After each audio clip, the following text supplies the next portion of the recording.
ஆசானான TM. Balamurugan அவர்களின் பொற்பாதம் பணிந்தே பணியை தோங்குகின்றேன். முருக முகுந்தமாள் வருக.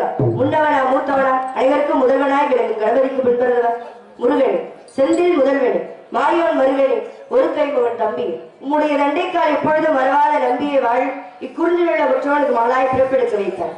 நம்பிக்கு மகளாய் பிறப்பெடுக்க வைத்து நர்த்தமிழ் மொழியார் அனைத்து மக்களும் என்னை செல்லமாக ஒவ்வொரு இல்லத்திலும் உள்ளவர்களின் உள்ளத்திலும் வள்ளி வள்ளி வள்ளி என பெயர் பெற செய்து பற்பல வல்லுநர்களிடம் கல்வி பயின்று கற்றவரிடத்திலும் என்னை பெற்றவரிடத்திலும் சுற்றவரிடத்திலும் பேரும் புகழும் பெற செய்த கந்த பெருமானுக்கு நன்றி சொல்லத்தான் வேண்டும்.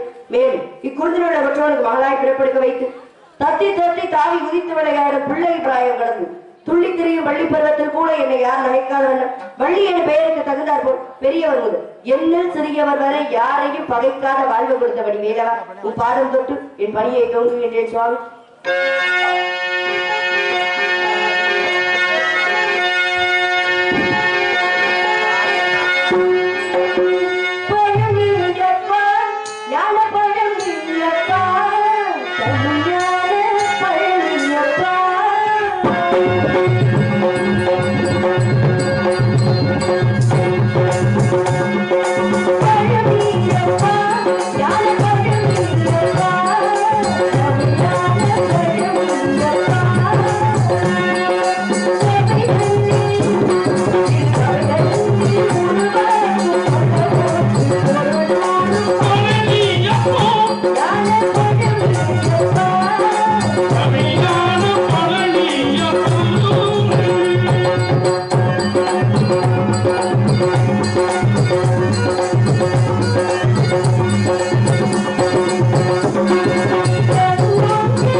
கூடுதலா ஏதாச்சும் ரெண்டு பாட்டு பாடணும்னு தோணும்.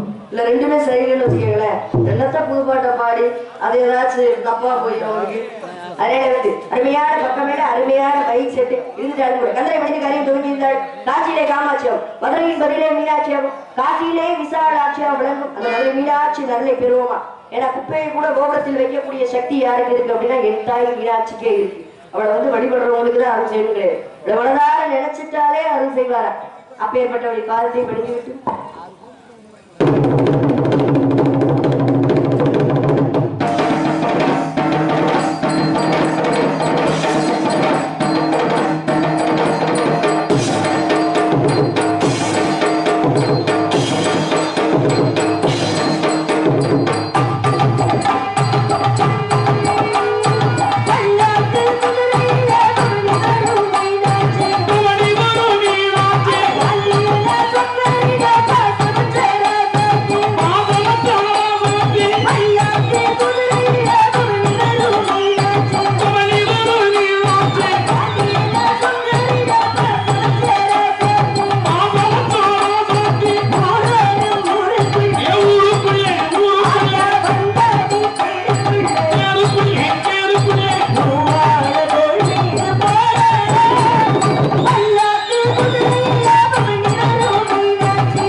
அந்த உண்மையிலேயே நிறைய பெற்றிருந்தார். அன்றைக்காய் எதிர்த்து எம்பளத்தில் ஆரிசன் தொண்டனுக்கு தொண்டனே தொண்டு செய்வது எக்காலம் தொண்டனுக்கே தொண்டு செய்ய இறங்கி வருவாராம் சிவபெருமான். அதனாலதான் இந்த மதுரையின் பதிலே 64 திருவிளையாடலை புரிந்தார். நமக்காக தான் விறகு விற்றார், மாணிக்கம் விற்றார், மலையை விற்றார். பொதுவாகவே பெண்களோட கையை தொடுறதுக்கு 2 பேருக்கு தான் அனுமதி. ஒண்ணு மருத்துவருக்கு, இன்னொன்னு வளையல்காரருக்கு. எதுக்காக வளையல்காரருக்கு அந்த உரிமை அப்படின்னா, அது மதுரையின் பதிலே வளையல் இருக்கும் செட்டியாராக வந்து சிவபெருமான் எல்லாருக்கும் வளையல் போட்டுட்டாரு. அப்படிப்பட்ட சிறப்பு நம்ம மதுரைக்கு இருக்கு. அப்ப அந்த காலத்துல கல்யாணம் நடக்க போகுது அப்படின்னா ஒரு வாரத்துக்கு முன்னாடியே வளையல்காரரை வீட்டுக்கு வர சொல்லி அவருக்கு ஏதாச்சும் தட்சணை மாதிரி கொடுத்து வளையல் போட்டு சொல்லுவாங்க. ஏன் அவர் வந்து வளையல் போட்டுட்டா சிவபெருமானே வந்து வளையல் போடுவதாக ஐதீகம். அப்பேற்பட்ட சிறப்புகளை எல்லாம் புரிந்து இருந்தாலும் கூட அந்த பக்தர்கள் கூட விளையாடுறதுதான் அவரோட வேலையை. யாருக்கு? எல்லாம் வல்ல அந்த பரம்பொருளுக்கு. அப்படிதான் என்ன பண்ணாரா, காசி மாநகரிலே என்ன பண்ணாரா, பிச்சைக்காரனாக உருமாறி போய் பிச்சை கேட்டாரா. எல்லாருமே பிச்சை கேட்கிறாரு, யாருமே பிச்சை போடல. காலையில இருந்து மாலை வரை பிச்சை கேட்கிறாரு, யாருமே போடல. சாப்பிட ஓரத்துல ஒரு பிச்சைக்காரர் உட்காந்துருக்க, அவர் கையில சாப்பாடு வச்சுட்டு அவன்கிட்ட கேட்கிறாரு, அப்பா நீ கொஞ்சம் சாப்பாடு வச்சுக்கல, அதை எனக்கும் கொஞ்சம் கொடுத்துட்டு நீ கொஞ்சம் சாப்பிடுப்பா, காலையில இருந்து பிச்சை கேட்கிறேன், யாருமே போடலன்னு சொல்றாரு. அவன் மொத்த சாப்பாட்டை எடுத்து இவர் கையில கொடுத்துட்டாங்க. ஏயா என்னையா மொத்த சாப்பாடு எடுத்து ஏன்ட்ட கொடுத்துட்டே, நிறைய இருக்கிறவங்க கூட என்ன கொடுக்க மாட்டாங்க, எல்லாத்தையுமே என்கிட்ட கொடுத்துட்டியே, உனக்கு வேணாமா? இல்ல இல்ல நீ சாப்பிடு அப்படின்னு சொல்றாரு. வந்திருக்கிறது யாருன்னு உனக்கு தெரியுமா அப்படின்னு சொல்லி கேக்குறாரு. எனக்கு தெரியும் வந்திருக்கிறது யாருன்னு, நீ முதல் சாப்பிடுன்னு சொல்ல. அப்ப யாருன்னு சொல்லு அப்படின்னு சொல்லி அந்த பிச்சைக்காரன் சிவபெருமான் கேக்குறாரு. அப்ப அந்த பிச்சைக்காரன் சொல்றான், எனக்கு தோல் நோய் இருக்கு, என் பக்கத்துல வரவே எல்லாரும் அருவறுப்பு படுவாங்க, ஆனா என்னையும் மனுஷனா மதிச்சு என்கிட்ட வந்து பிச்சை கேட்கிறியே, அதுல இருந்தே தெரியலையா உலகத்தையே ஆளக்கூடிய பரம்பொருள் நீ என்று சாப்பிடுப்பான்னு சொன்னார். அப்பேற்பட்ட சிறப்பு யாருக்கு இருக்கு அப்படின்னா அந்த பரம்பொருளுக்கே இருக்கு. அவருடைய மதத்தை படித்து விட்டு படியுது.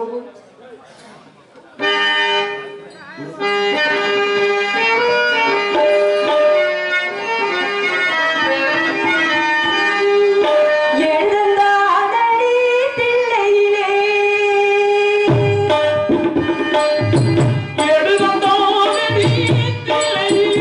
அதை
தேகவனத்தில் குருஜனத்தை ஆட்சி புரியும் எனது தந்தையின் பெயர் நம்பிராஜன், தாயார் பெயர் நங்கை மோகினி, எமது பெயர் வள்ளி. எனக்கு உடன்பிரவாத சகோதரர்கள் 7 பேர்.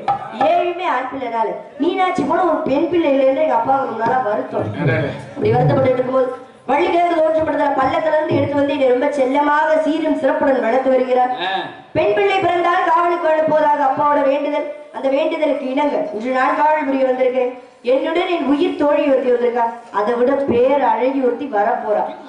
அவளை பாத்தீங்கன்னு வச்சுக்கோங்க, அவளோட அழகுல என்ன சிரிக்கிறீங்க, அவளோட அழகுல நீங்க எல்லாம் ரொம்ப கட்டின்னு விழுந்துருவீங்க. அவ்வளவு ஒரு பேரழகு.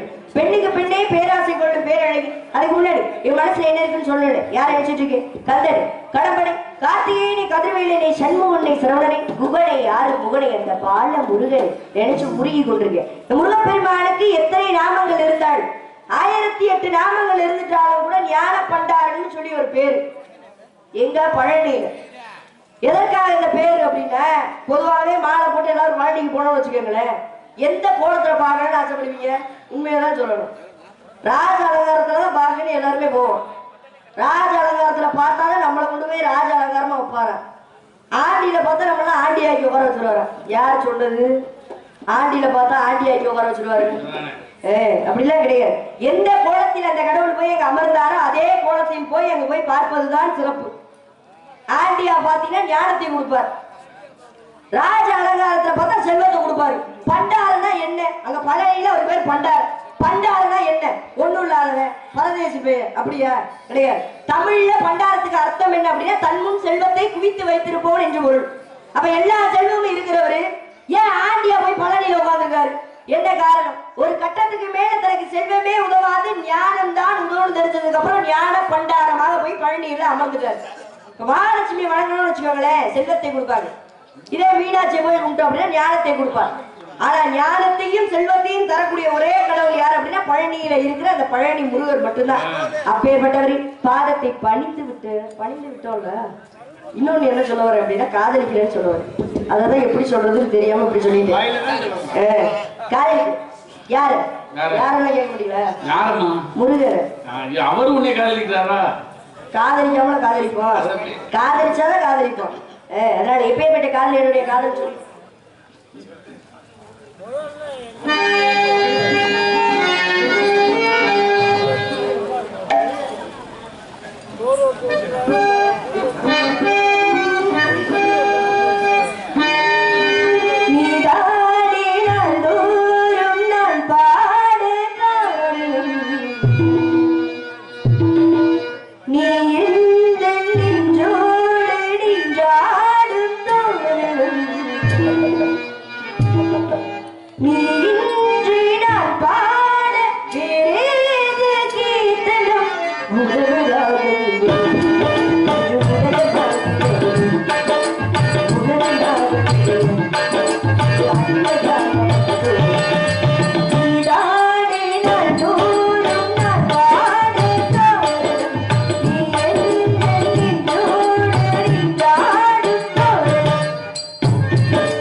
இன்னைக்கு என்ன நாள்?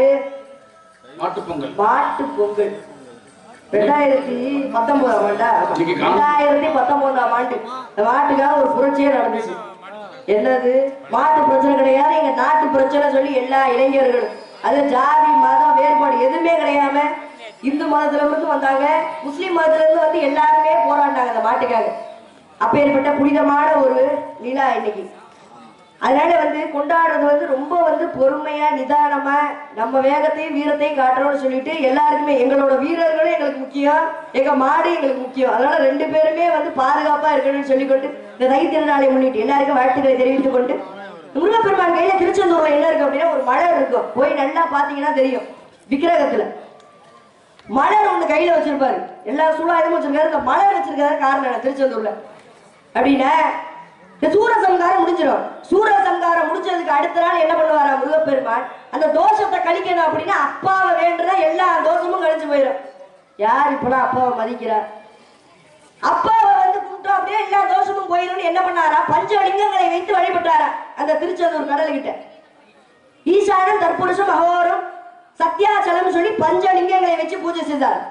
அப்படி பூஜை செய்து கொண்டிருக்கும் போதே தேவர்களோட குரல் பின்னாடி கேட்குது, சுவாமின்னு சொல்லி. சுவாமின்னாலே அந்த பேருக்கு உந்தவர் யார் அப்படின்னா முருகப்பெருமான் மட்டும்தான். அதனாலதான் சுவாமிநாதர் சொல்லி ஐயாவுக்கு பேரு.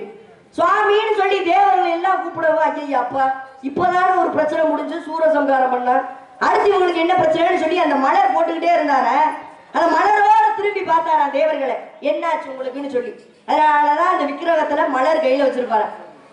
அப்பேற்பட்ட சிறப்புல அந்த திருச்செந்தூருக்கு இருந்துட்டாலும் கூட நான் எதுக்காக வந்தேன்னு சொன்னேன், காதலிக்கிறதுக்காக வந்தேன்னு சொன்னேன். அதனால எப்பேற்பட்ட காதல் என்னுடைய காதல்னு சொல்லி முடியும் தோழி போய் சொல்லி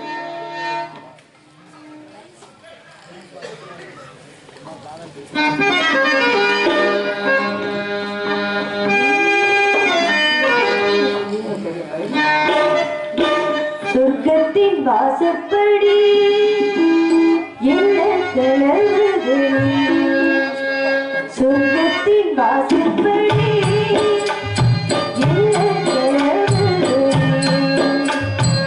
என்னென்ன காதுக்கு வந்த களஞ்சியமே சிந்தும் கழுத்து சிந்தும் சொர்க்கத்தின் வாசப்படி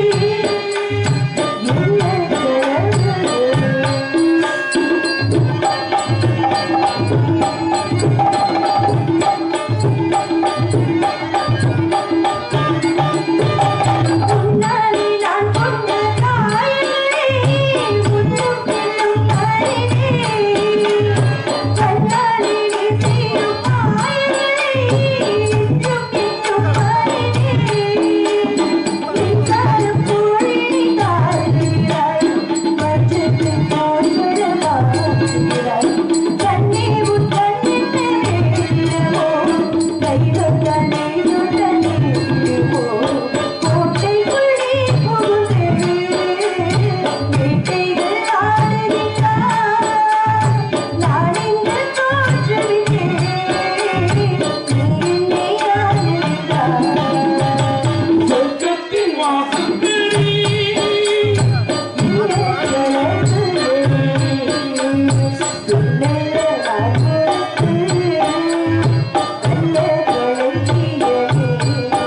பூமழை தூவி வசந்தங்கள் வாழ்த்து ஊர்வலம் நடக்கின்றது,